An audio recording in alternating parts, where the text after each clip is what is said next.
Du latin populus, qui signifie peuple, adjectif qualificatif utilisé par les paresseux intellectuels pour disqualifier soit une personne, soit un discours non conforme au dogme dominant.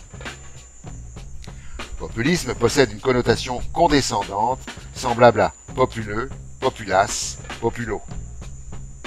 Qui emploie le mot populiste? Ceux qui s'arrogent le droit de juger qu'ils pensent bien et qu'ils ont l'exclusivité de la raison. Ils sont les chiens de garde de la conformité. Nous sommes donc populistes quand nous osons élaborer une critique du discours dominant, quand nous dénonçons la sémantique de la bien-pensance.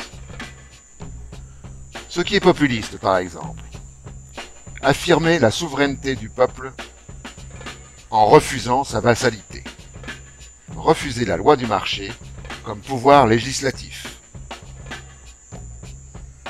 affirmer que l'intérêt général s'impose aux intérêts particuliers, dénoncer la collusion entre le politique et les affaires,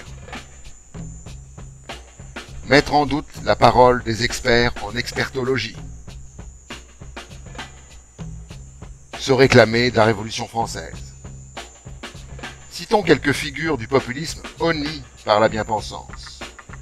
Danton, Saint-Simon, Fourier, Blanqui, Marx, Barbès, Jaurès, Gandhi, Martin Luther King, Malcolm X, Mandela et tous les autres.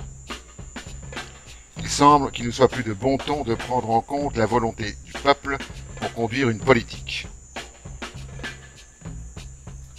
Tout l'art de la pensée capitalisée est de connoter négativement le souci du peuple par l'invective populiste, une façon d'éteindre la revendication première de tout peuple, son émancipation.